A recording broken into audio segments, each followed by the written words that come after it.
Is it an Irish toast or an ancient Chinese curse? May you live in interesting times. 5 problems that are causing chaos. Number 1, technology.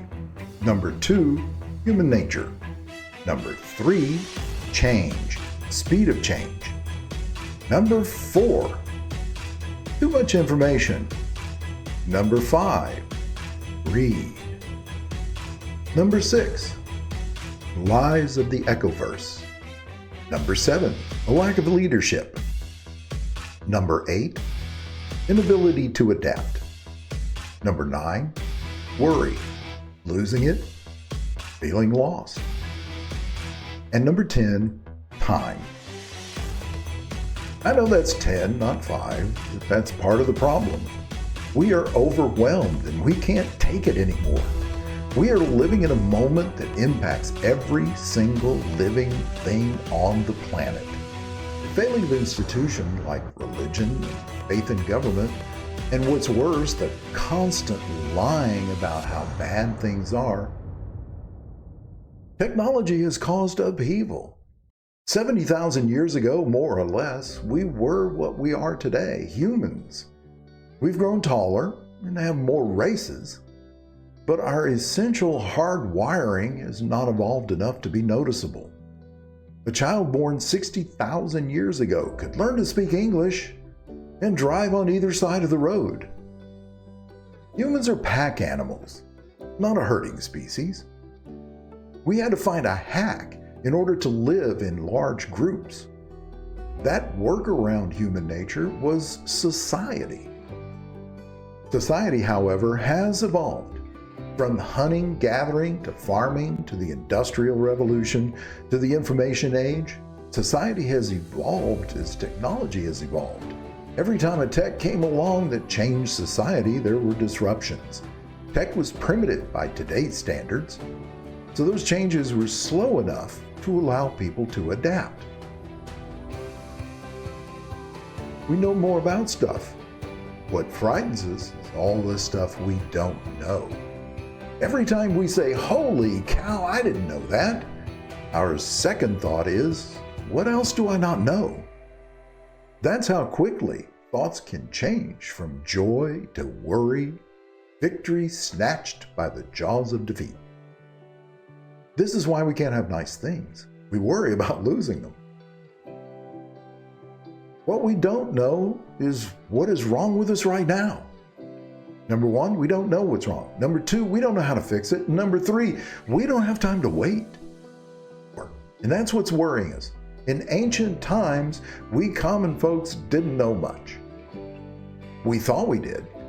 We thought we knew everything that we needed to know, and we did. Every era. What's causing anxiety now is knowing so much. How come we can't fix things? We can. Do we have time? We're in the midst of a revolution. Our number 1 problem is overcoming those who want to keep things the way they've always been, especially those who want to keep power and money. For purposes that will become clear, I'm going to use men for those who held power and women for those who've not yet had power. For 70,000 years, men held the high position. Power has been top-down, a hierarchy with a dominant male at the top and everybody else underneath.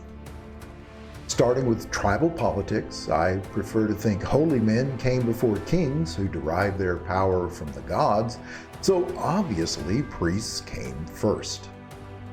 They shared power with kings, but never let them forget where that power came from. This is changing. This has to change. Sometimes society can control change, but sometimes it can't. We are in the age that we can't control because top-down is no longer effective. The opposite of top-down is bottom-up. The opposite of leader is nurturer. Leaders issue orders. Nurturers make suggestions. Leaders don't need to listen. That's leading to their failure. The military has done what corporations haven't done and need to do: distribute responsibility and live with the consequences. CEOs and corporate boards are going to have to decide if they're going to protect their profits and lose the new corporate model. Religious structure is failing. People have depended on tribal structure for the stability. That structure is failing because society is evolving from patriarchy to cooperation. Grievance. They were primed and ready for the taking, tuned by Fox News and religious leaders to grievance and tribalism. Religious people are ready to take up arms and kill their neighbors who don't believe as they believe. Does that sound like any religion before now? That's what chaos causes. Ugg sat around the fire with the family, his mate, his offspring, maybe an ancient 40-year-old grandfather. That was the family. This unit survived all the way up to 1960. The family of 1930 was closer to Ugg than we are to the 1950 family. We are struggling to reorganize the family. I have no advice on that. Good luck. Maybe the best is to be aware of what's causing you such anxiety. Another way is what I do. Remember this update to a passage in the Bible. It came to pass, but it didn't come to stay. This is not a permanent state of being. When things are at their worst, you can remind yourself that this is not always going to be this way. If you can find a bright side, and there almost always is, short of being held hostage or finding a better divorce attorney, you're probably going to survive this too. Trying to put things in perspective that allows you to look deeply into things. Do not accept the first words you hear that never occurred to you. Get a second opinion. The first one might have been doing brain surgery on you. Be curious. Has this ever happened before? It almost always has. What happened? Stay grounded.